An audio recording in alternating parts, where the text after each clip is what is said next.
Á sunnudögum fyrir samkomubann fór fram skíðakennsla í Krílaskólanum fyrir börn 3 til 6 ára í Stafdal, sameiginlegu skíðasvæði, Seyðfirðinga og Héraðsmanna. Það var líka kennt í Ævintýraskólanum sem var frekar ætlaður þjálfaðir í skíðakrökkum sem náð höfðu færni í að skíða niður stóru brekkuna sem og að taka diskaliftuna. Við tökum út í krökkunum sem hafa bara aldrei stigið á skíði, aldrei nokkuð tíðan og við erum bara að byrja að kenna þeim bara rétta skíðastellingu og svo er það sem einu sinni hét plógurinn, í dag heitir það pizzasneið til að stoppa og svo kennum við bara beygja á og þegar við erum búin að vera með þau hérna í þessari kaðaliftu í lóðlega tíma þá eru þau oft tíðum orðin tilbúin til að fara í diskaliftuna, brattari brekkur og... Já, hér er sannarlega líf og fjör, en á hverju er byrjað þegar verið að kenna svona ungum krökkum?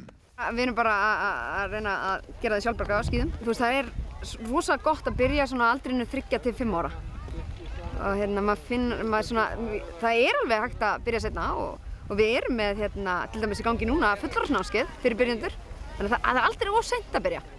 En það er of gott að byrja helst svona 4-5 ára, 4-5-6 ára. Það er rosa gott.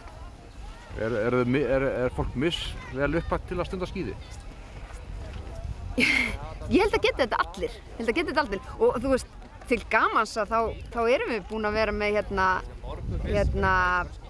þú veist, það er fólk sem í raun og veru stundar skíði í stól. Þú veist, er þá bara með foreldrum sínum.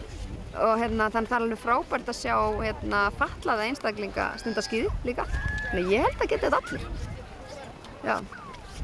Og nægur snjór og góð snjór? Það er rosa mikill snjór. Við viljum helst ekkert mikið meira núna. Já, frábær snjór. Geggjað veður í dag. Logn og sól. Það er bara æðislegt.